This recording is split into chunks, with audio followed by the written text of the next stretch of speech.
സ്തോത്രം. പ്രിയമുള്ള സഹോദരങ്ങളെ, ഈ വീഡിയോയിൽ നിങ്ങൾ കണ്ടുകൊണ്ടിരിക്കുന്നത് ഈ ശവപ്പെട്ടി ചുമന്നുകൊണ്ട് പോകുന്നത് മറ്റാരുമല്ല, പ്രിയമുള്ള സഹോദരങ്ങളെ, നമ്മുടെ സഹോദരങ്ങൾ തന്നെയാണ്. ക്രിസ്ത്യാനികൾ, നൈജീരിയയിലുള്ള ക്രിസ്ത്യാനികളാണിവർ. ഇവരെ കൊന്നൊടുക്കിക്കൊണ്ടിരിക്കുന്നത് അവിടുത്തെ മത തീവ്രവാദികളാണ്,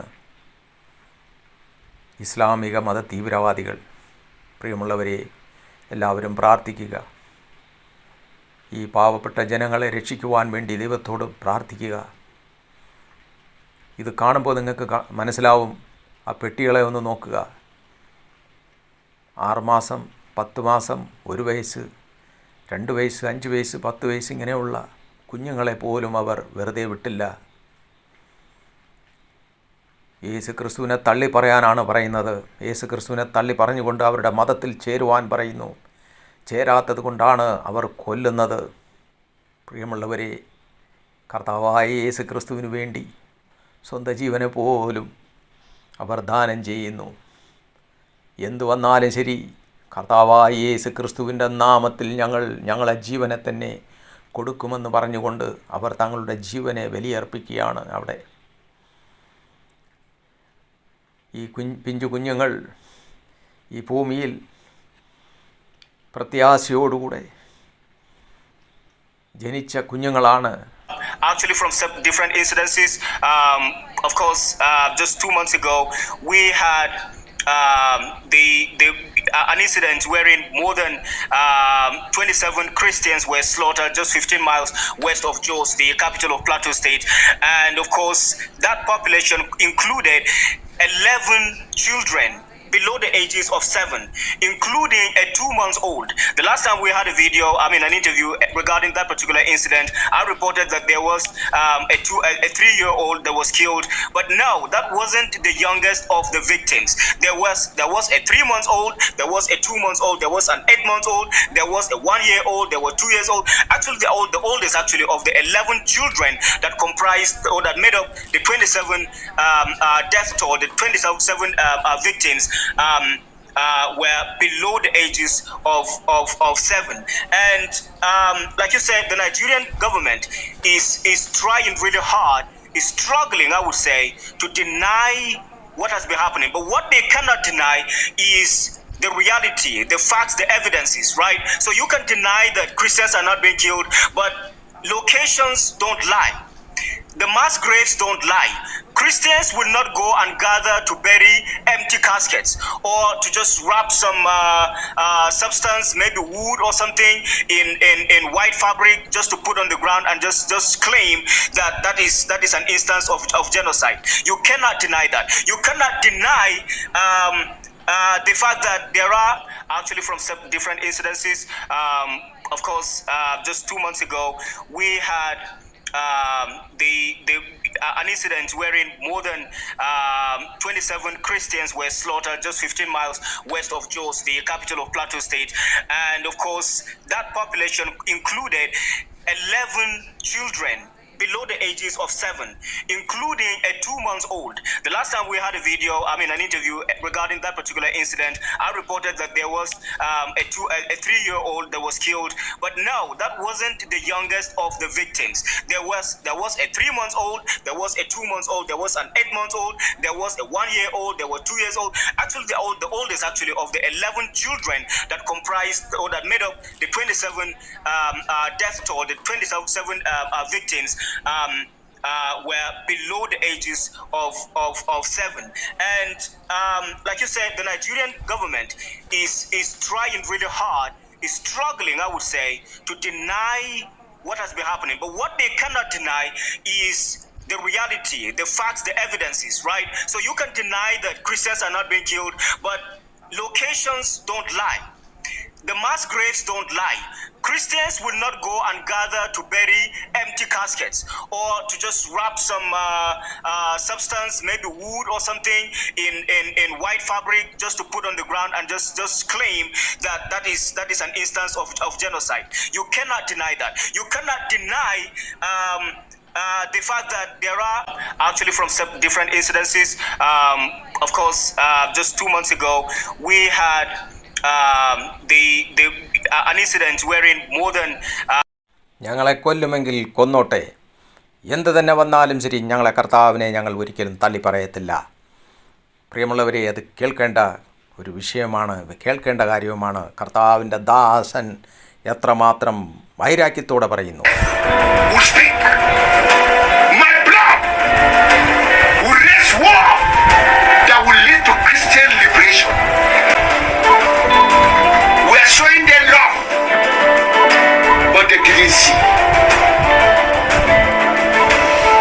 I don't know whether I will be the next, but for me, I've already told my family, my members, if they kidnap me, nobody should contribute one kobo. My grave will speak. My blood will raise war that will lead to Christian liberation. That day is coming. I'm just waiting for it. I've already told my family, my members, if they kidnap me, nobody should contribute one kobo. My grave will speak. My blood will raise war that will lead to Christian liberation. That day is coming. I'm just waiting for it. It's getting me quickly. Because nobody will be come. And if they call home, they will tell them our daddy covenant last week that we should never pay a kobo. Please kill him. Because my blood will be useful while I'm in the grave. He will fight to finish. And I know Jesus has approved that for me. But from paradise, I will make the Muslim uncomfortable that will lead them to repent and accept Jesus Christ as their personal Savior. That day is coming. That's my own desire of my heart. Thank you, my brothers. God will bless us. Those of you that you have supported us through the media, through the social media, God will never forsake you. Those of you that you have supported us, God bless you. God bless you. God bless you. God bless you from my heart. God see us through. In Jesus' name I pray. സ്തോത്രം. പ്രിയ സഹോദരങ്ങളെ, കണ്ടുവല്ലോ, എത്ര വേദനകരമായ കാര്യമാണ് പ്രിയമുള്ളവരെ, എത്ര വേദന തരുന്ന കാര്യമാണ്. പിഞ്ചു കുഞ്ഞുങ്ങളെ പോലും അവർ വെറുതെ വിട്ടില്ല. പിഞ്ചു കുഞ്ഞുങ്ങളെ പോലും. അത്രമാത്രം പൈശാചിക പ്രവൃത്തിയാണ് ആ മനുഷ്യരുടെ ഹൃദയത്തിൽ കുടികൊണ്ടിരിക്കുന്നുവെന്ന് നാം മനസ്സിലാക്കണം. യേശുക്രിസ്തുവിനെ തള്ളിപ്പറ, പറഞ്ഞിട്ട് ഞങ്ങളുടെ മതത്തിൽ വാ എന്നാണ് പറയുന്നത്. കുഞ്ഞുങ്ങളെ മുന്നിൽ നിർത്തി കുഞ്ഞുങ്ങളുടെ മേൽ തോക്ക് ചൂണ്ടിക്കൊണ്ട് മാതാപിതാക്കളോട് പറയുകയാണ്. ഒന്ന് ചിന്തിച്ച് നോക്കണം. കുഞ്ഞുങ്ങളെ മുന്നിൽ നിർത്തിക്കൊണ്ട് മാതാപിതാക്കളോട് പറയുകയാണ്, നീ യേശുവിനെ തള്ളിപ്പറ, ഇല്ലെങ്കിൽ ഞാൻ കുഞ്ഞുങ്ങളെ ഞാൻ കൊല്ലും. അവർ നിങ്ങൾ കൊന്നാലും ഞങ്ങൾ യേശുവിനെ തള്ളിപ്പറയത്തില്ല. അതാണ് പ്രിയമുള്ളവരെ അവിടെ ഇത്രയും മരണം സംഭവിച്ചിരിക്കുന്നത്, കൊലപാതകം സംഭവിച്ചിരിക്കുന്നത് ഈ ഒരു കാരണത്താലാണ്. ഒരു സെക്കൻഡ് മതി യേശു ക്രിസ്തുവിനെ ഒന്ന് തള്ളിപ്പറഞ്ഞെങ്കിൽ അവരെ കൊല്ലില്ലായിരുന്നു. എന്നാൽ നമ്മുടെ കർത്താവായ യേശു ക്രിസ്തുവിനോടുള്ള സ്നേഹം, അവൻ സത്യദൈവവും നിത്യജീവനുമാണ്, അവൻ സർവശക്തനാണ്. അത് മനസ്സിലാക്കിക്കൊണ്ടാണ് അവിടുത്തെ ജനം ജീവിക്കുന്നത്. സ്തോത്രം. ഈ ഒരവസ്ഥ നമുക്കുണ്ടായാൽ നമ്മൾ എന്ത് ചെയ്യും എന്നാണ് ചിന്തിച്ച് നോക്കുക. നമുക്കുണ്ടായാൽ നമ്മളെ കുഞ്ഞുങ്ങളെ മുന്നിൽ നിർത്തിക്കൊണ്ട് യേശുവിനെ തള്ളിപ്പറ, അല്ലെങ്കിൽ ഞാനിപ്പോൾ കൊന്നു കളയുമെന്ന് പറഞ്ഞാൽ വിറച്ചുകൊണ്ട് തന്നെ വിറച്ചുകൊണ്ട് തന്നെ അവരെ കാലിൽ പിടിക്കുന്ന ഒരു കൂട്ടം ജനമാണ് ഇന്ന് നമ്മളുടെ ഇടയിലുണ്ട്. സ്തോത്രം. എന്നാൽ പ്രിയമുള്ളവരെ, എത്രമാത്രം വേദന തരുന്ന കാര്യമാണ്. പിഞ്ചു കുഞ്ഞുങ്ങളെ മുന്നിൽ നിർത്തി യേശുവിനെ തള്ളിപ്പറയാൻ പറഞ്ഞു. എന്നാൽ അവർ പറഞ്ഞു, ഇല്ല, ഞങ്ങൾ തള്ളിപ്പറയില്ല. ആ കർത്താവിൻ്റെ ദാസൻ പറയുന്നത് കേട്ടോ, എന്ത് തന്നെ വന്നാലും ശരി. അവർ പറഞ്ഞു, ഞങ്ങളെ കർത്താവിന് വേണ്ടി ഞങ്ങൾ ജീവനെ അങ്ങ് ദാനം ചെയ്തിരിക്കുന്നുവെന്ന്. ദാനം ചെയ്തിരിക്കുകയാണ് കർത്താവിന് വേണ്ടി.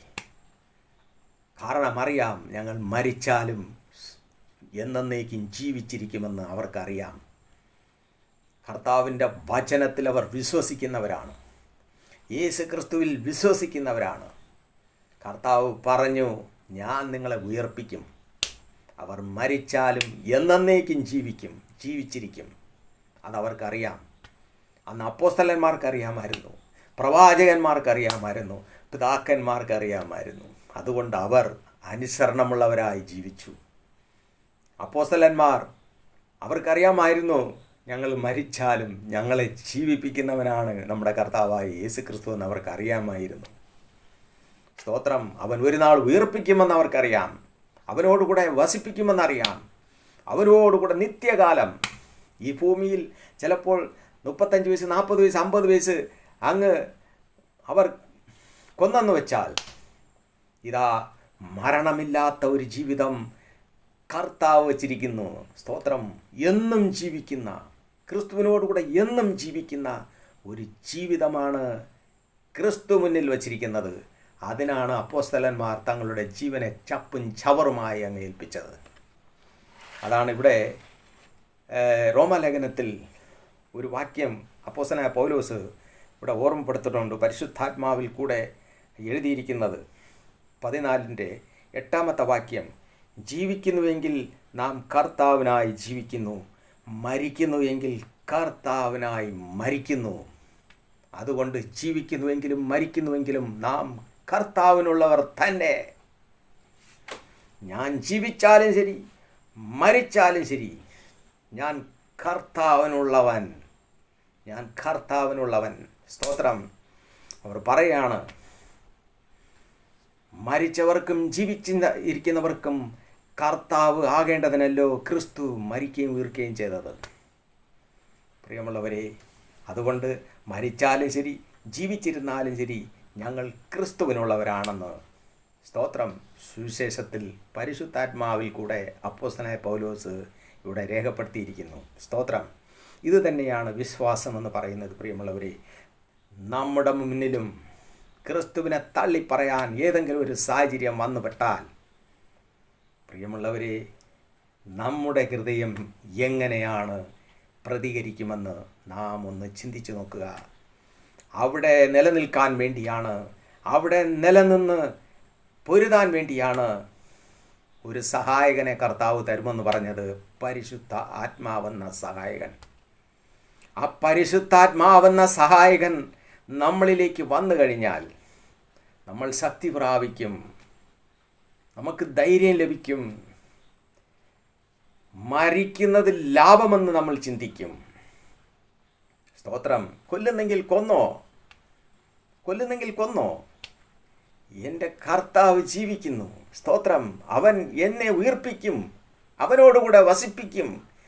നിത്യകാലം മരണമില്ലാത്ത ജീവിതം അവൻ എനിക്ക് തരും. അതുകൊണ്ട് ഞാൻ ക്രിസ്തുവിനെ ഒരു കാലത്തും തള്ളിപ്പറയത്തില്ല. സ്തോത്രം.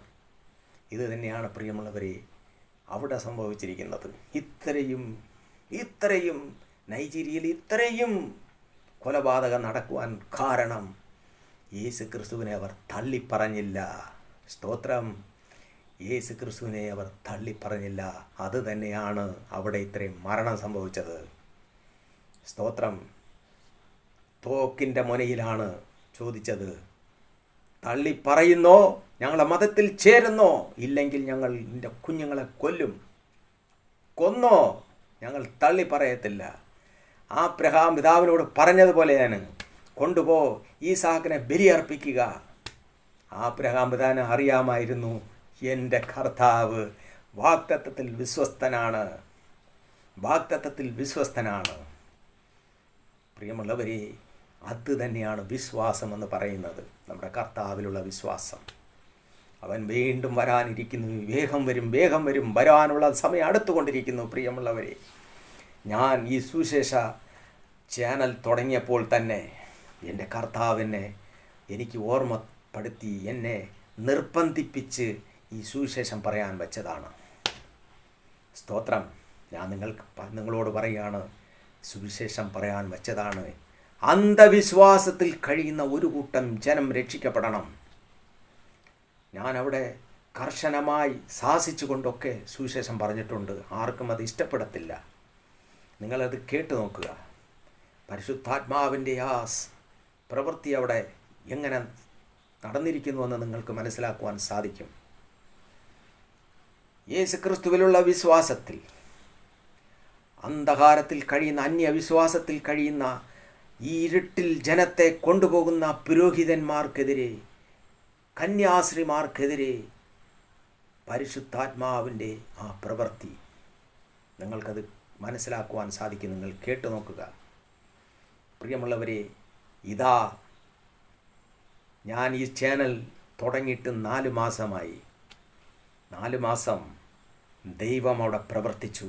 ഞാനവിടെ പറഞ്ഞിരുന്നു, ദൈവത്തിൻ്റെ പ്രവൃത്തി നടക്കാൻ പോകുന്നു, ദൈവം വിടത്തില്ല എന്ന് ഞാൻ അവിടെ വ്യക്തമായി പറഞ്ഞിട്ടുണ്ട്.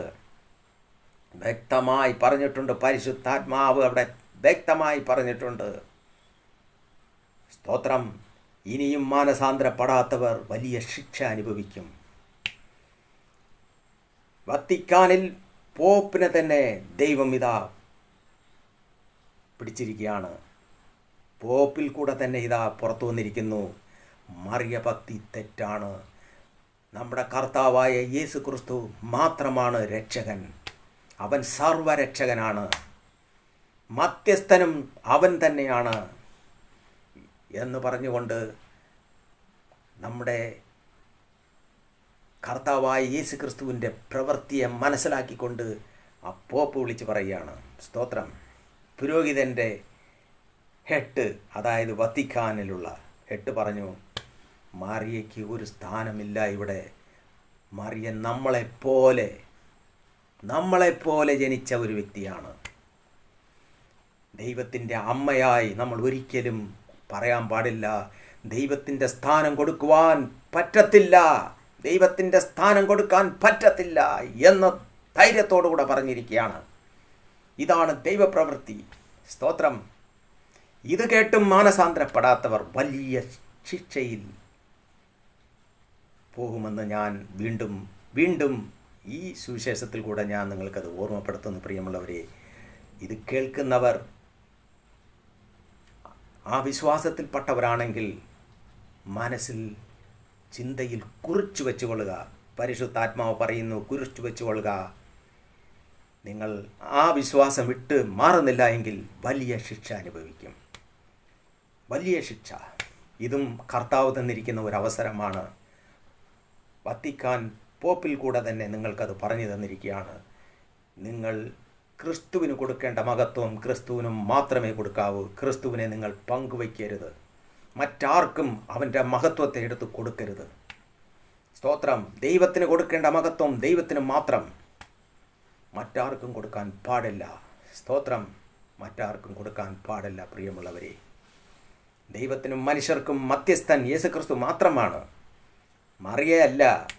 മറിയ നമ്മെപ്പോലെ ഈ ഭൂമിയിൽ ജനിച്ചതാണ്. യേശുക്രിസ്തുവെ ജനിച്ചതിന് ശേഷം യോസേപ്പുമായി ശാരീരിക ബന്ധം നടത്തി മക്കളെ ജനിപ്പിച്ചിട്ടുണ്ട്.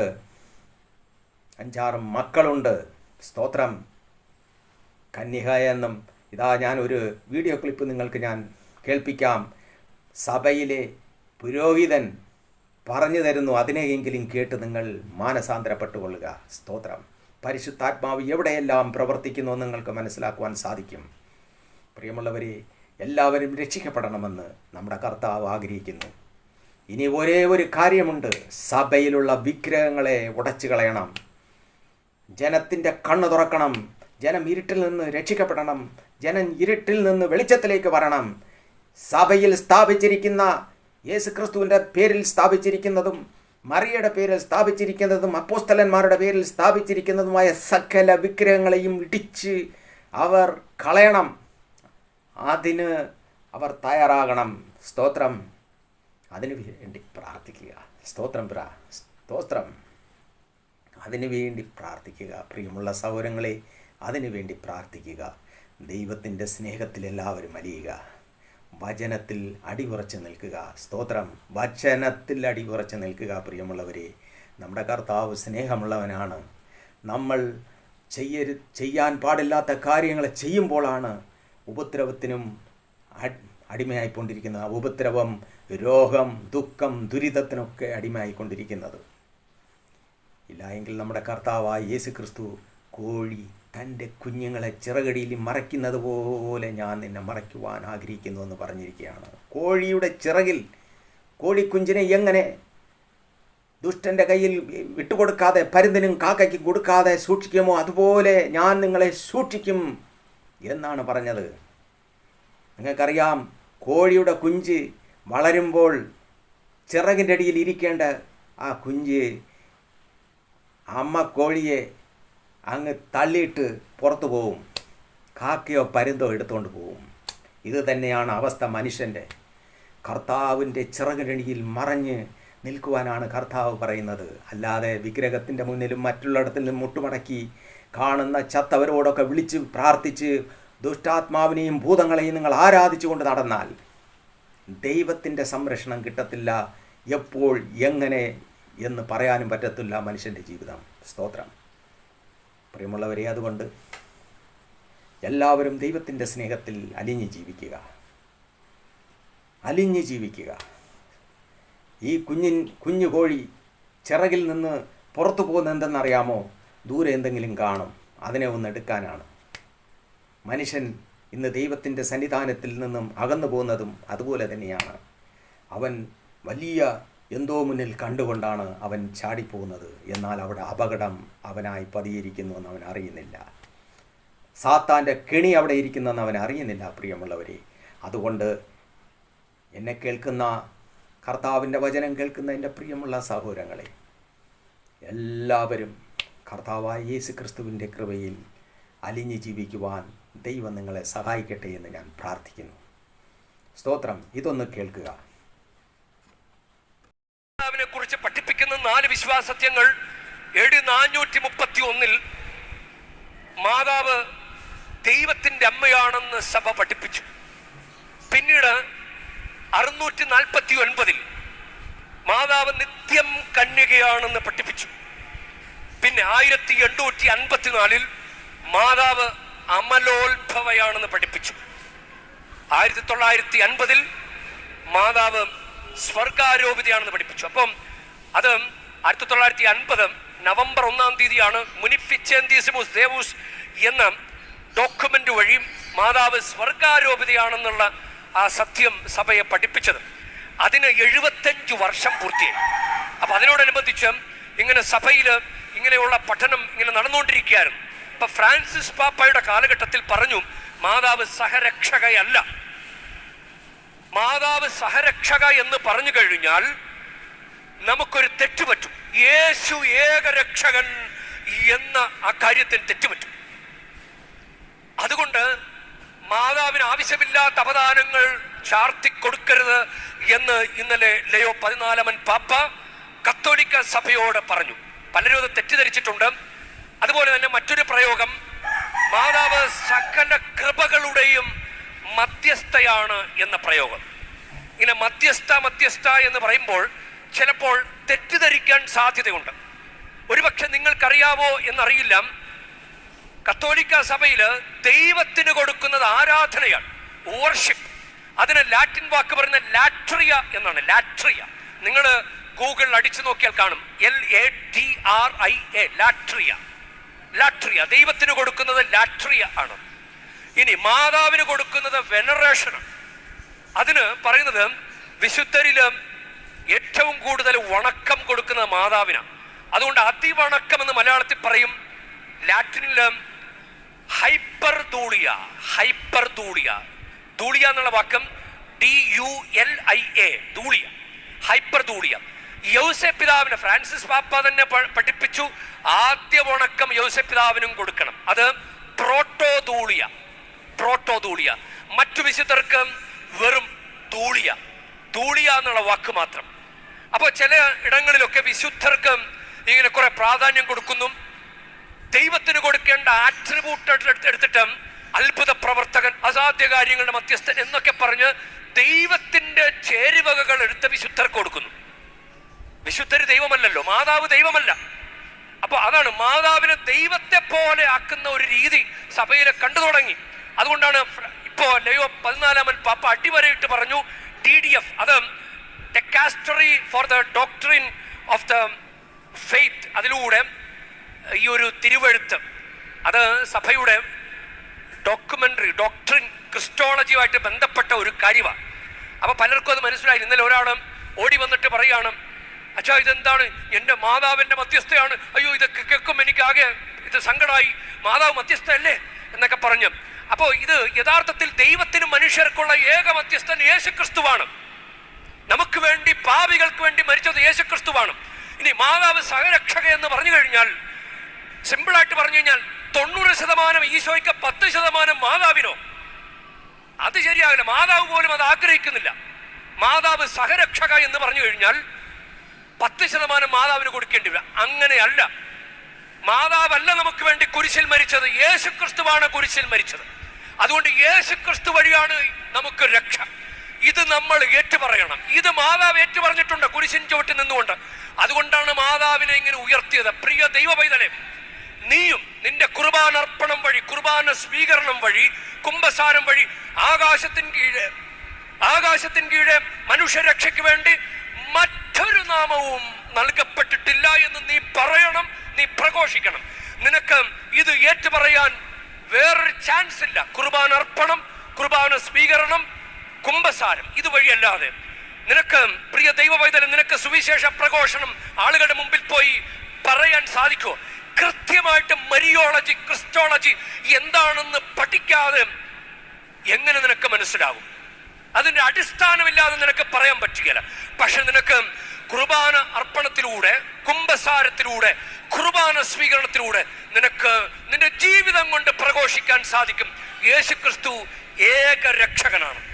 അതാണ് നടപടി പുസ്തകം 4:12 പത്രോസ് വിളിച്ചു പറഞ്ഞു. തള്ളിപ്പറഞ്ഞവൻ, എനിക്കവൻ അറിയാലെന്ന് പറഞ്ഞവൻ 10 മടങ്ങ് തീഷ്ണതയോടെ വിളിച്ചു പറഞ്ഞു, ആകാശത്തിന് കീഴെ മനുഷ്യരക്ഷയ്ക്ക് വേണ്ടി മറ്റൊരു നാമവും നൽകപ്പെട്ടിട്ടില്ല. അതിൽ വെള്ളം ചേർക്കരുത്. നമ്മൾ മാതാവിന് കുറച്ച് സ്ഥാനം കൊടുത്തു കഴിഞ്ഞാൽ യേശുക്രിസ്തു ഏകരക്ഷകൻ എന്ന കാര്യത്തിൽ നമ്മൾ വെള്ളം ചേർക്കുകയാണ്. നമ്മൾ ദുരാചാരങ്ങളുടെ പുറകെ പോയാൽ ആ വസ്തുക്കളിലും രക്ഷയുണ്ടെന്ന് നമ്മൾ പറഞ്ഞു കഴിഞ്ഞാൽ യേശുക്രിസ്തു ഏകരക്ഷകൻ എന്ന കാര്യത്തിൽ നമ്മൾ വെള്ളം ചേർക്കുകയാണ്. അതാണ് ഈ പ്രവണത വന്നതുകൊണ്ടാണ് ഇപ്പോ ഇങ്ങനെ ഒരു ഡോക്യുമെന്റ് നമുക്ക് തന്നിരിക്കുന്നത്. അതുകൊണ്ട് നമ്മളത് പഠിച്ചേ പറ്റൂ, നമ്മളത് വിശ്വസിച്ചേ പറ്റൂ, നമ്മളത് പ്രഘോഷിച്ചേ പറ്റൂ. കാരണം നമ്മൾ കർത്താവിനെ അറിഞ്ഞവരാണ്. അറിഞ്ഞവർക്ക് ഇനി പിന്നോക്കം പോകാൻ പറ്റുകയില്ല. ഇത് കർത്താവ്, നമ്മുടെ യേശുക്രിസ്തു നമ്മുടെ കർത്താവായിരിക്കുന്നതിന് വേണ്ടിയിട്ടാണ്. നിനക്ക് കർത്താവ് നിന്റെ കർത്താവാകണോ? നിനക്ക് കർത്താവിനും വേണം, വേറെ ദുരാചാരങ്ങളും മറ്റു കാര്യങ്ങളും കൂടെ പിടിക്കണോ? നിനക്ക് കർത്താവിന്റെ അധികാരത്തിൽ, കർത്താവിന്റെ സ്തോത്രം. കണ്ടോ, ആ പുരോഹിതൻ പോലും വ്യക്തമായി അത് പറഞ്ഞു തരികയാണ്. എപ്പോൾ സഭയിൽ ഇത് കൊണ്ടുവന്നു. ഇപ്പോൾ ഇതാ മറിയയ്ക്ക് കൊടുക്കേണ്ട സ്ഥാനത്തെക്കുറിച്ച് വരെ വ്യക്തമാക്കി തന്നിരിക്കുകയാണ്. ഇതിലെങ്കിലും നിങ്ങൾ മനസ്സലിഞ്ഞ് നിങ്ങളെ മനസ്സിനെ കൊടുത്തു യേശു ക്രിസ്തു മാത്രമാണ് നമ്മുടെ രക്ഷകൻ എന്ന് പറയുവാൻ തക്കവണ്ണം നിങ്ങളെ മനസ്സിനെ കൊടുക്കുക. മറ്റാർക്കും നിങ്ങളെ മനസ്സിനെ കൊടുത്തു കളയരുത്, ഹൃദയത്തെ കൊടുക്കരുത്. പത്രോസ് പോലും വിളിച്ചു പറഞ്ഞു, ആകാശത്തിൻ്റെ കീഴെ മനുഷ്യരുടെ രക്ഷയ്ക്കായി നൽകപ്പെട്ട മറ്റൊരു നാമവുമില്ല, യേശു ക്രിസ്തു എന്ന ഏകനാമമല്ലാതെ. സ്തോത്രം. ആ നാമത്തിൻ്റെ മുന്നിൽ മുട്ടുമടക്കിക്കൊണ്ട് പ്രാർത്ഥിച്ചുകൊണ്ട് ക്രിസ്തീയ ജീവിതത്തെ പൂർത്തീകരിക്കുവാൻ എല്ലാവർക്കും ഇടയാകട്ടെ എന്ന് പറഞ്ഞുകൊണ്ട് ഈ സമയം എൻ്റെ വാക്കുകളെ ഞാൻ നിർത്തുന്നു. സ്തോത്രം. പ്രാർത്ഥിക്കാം. പരിശുദ്ധനായ ദൈവമേ, സ്വർഗ്ഗീയ പിതാവേ, ഈ നല്ല സമയത്തിനായി സ്തോത്രം. അങ്ങ് തന്ന വചനങ്ങൾക്കായി സ്തോത്രം. അങ്ങ് കാണിച്ചു തന്ന ഈ ലോകത്തിൽ നടക്കുന്ന ദുഃഖകരമായ അനുഭവത്തിനായി ദൈവമേ അങ്ങയോട് പ്രാർത്ഥിക്കുന്നു. പരിശുദ്ധ പിതാവേ, നൈജീരിയയിൽ നടക്കുന്ന ഈ കൂട്ടക്കുരുതി പിതാവേ, ഇത് ചെയ്യുന്നവർക്ക് മാനസാന്തരം വരുവാനിടയാക്കണമേ. സ്വർഗത്തിലെ ദൂതനെ അയക്കണമേ. ഈ ജനം മാനസാന്തരപ്പെടണം. ക്രിസ്ത്യാനികളെ കൊല്ലുന്ന ഈ ജനം മാനസാന്തരപ്പെടണം കർത്താവേ. ഈ പിഞ്ചു കുഞ്ഞുങ്ങൾ, ആ മാതാപിതാക്കൾ, അവർ എന്ത് പ്രത്യാശയോടുകൂടെ ഈ ഭൂമിയിൽ ജനിച്ചിരിക്കും.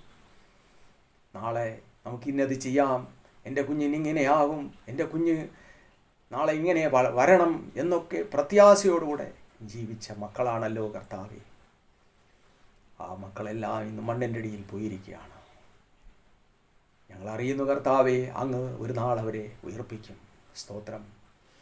എന്നാലും പ്രിയ പരിശുദ്ധനായ ദൈവമേ, ഇങ്ങനെയുള്ള ഒരു സംഭവം ചെയ്യുന്ന വ്യക്തികൾ മാനസാന്തരപ്പെടണം. ഇങ്ങനെയുള്ള അവസ്ഥയിൽ നിന്ന്, സാത്താൻ്റെ പിടിയിൽ നിന്ന് ജനം വിടുവിക്കപ്പെടണം. കർത്താവേ മതി, സ്വർഗീയ പിതാവേ മതി. ഇനി അങ്ങനെയൊന്നും സംഭവിക്കരുതേ കർത്താവ്.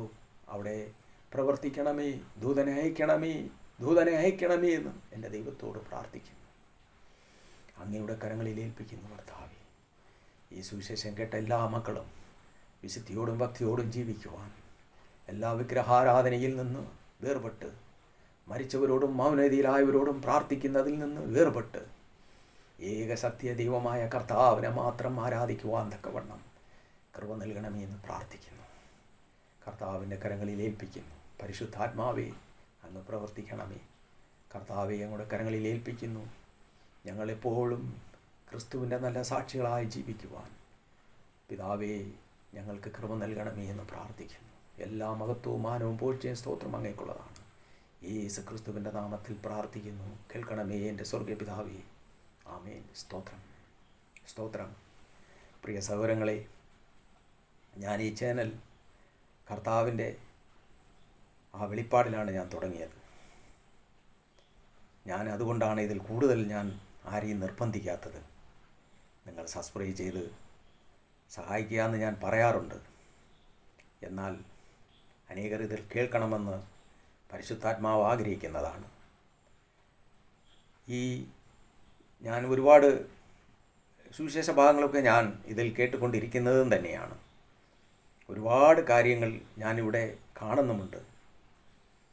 പ്രിയമുള്ളവരെ, നമ്മുടെ കർത്താവിൻ്റെ വചനമാണ്, നമ്മുടെ കർത്താവിൻ്റെ വചനമാണ്, കർത്താവിൻ്റെ സുവിശേഷമാണ്. പ്രിയമുള്ളവരെ, അനേകർക്കത് രക്ഷയായി തീരണം.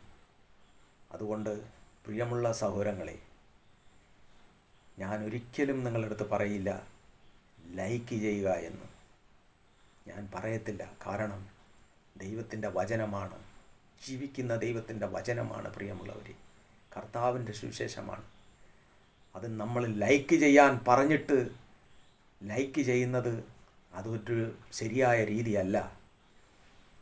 എൻ്റെ കർത്താവിൻ്റെ വചനമാണ്, ജീവിക്കുന്ന വചനമാണെന്നുള്ള ആ ചിന്ത മനുഷ്യന് ഉണ്ടെങ്കിൽ തീർച്ചയായും ലൈക്ക് ചെയ്യാനും കർത്താവിൻ്റെ നാമത്തെ മഹത്വപ്പെടുത്തുവാൻ, കമൻ്റ് അടിക്കുവാനും ഒക്കെ അവർക്ക് സാധിക്കും.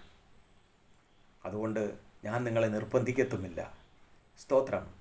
നിങ്ങൾ പ്രാർത്ഥിക്കുക. അനേകർക്ക് ഇതിനെ ഷെയർ ചെയ്ത് കൊടുക്കണമെന്ന് ഞാൻ ആവശ്യപ്പെടുന്നു. അനേകർ ക്രിസ്തുവിനെ അറിയണം. അറിയാത്ത ഒരുപാട് പേരുണ്ട്. അവരെല്ലാവരും അറിയണം. അതിനുവേണ്ടി പ്രാർത്ഥിക്കുക. സ്തോത്രം. ദൈവം എല്ലാവരെയും അനുഗ്രഹിക്കട്ടെ. നിങ്ങൾ എല്ലാവരും നല്ലവരാണെന്ന് എനിക്കറിയാം. ലോകത്തിലുള്ള എല്ലാ മനുഷ്യരും നല്ലവരാണ്. ആരും മോശമായിട്ടുള്ളവരല്ല. എല്ലാവരും നല്ലവരാണ്. എന്നാൽ അവരെ കൊണ്ട് തെറ്റ് ചെയ്യിക്കുന്നത് ഈ ലോകത്തിലെ തിന്മയുടെ ശക്തിയാണ്, ദുരാത്മാവാണ്, ദുഷ്ടാത്മാവാണ്, സാത്താനാണ്. ഭൂതമെന്ന് പറയുന്ന ദുരാത്മാവാണ് മനുഷ്യനെ കൊണ്ട് പാപം ചെയ്യിക്കുന്നത്. അതുകൊണ്ട് എല്ലാവരും ദൈവമക്കളാകണം. സ്തോത്രം. അത് തന്നെ ദൈവം ആഗ്രഹിക്കുന്നു. സ്തോത്രം പിതാ. സ്തോത്രം. അങ്ങനെ ദൈവം എല്ലാവരെയും അനുഗ്രഹിക്കട്ടെ. സ്തോത്രം.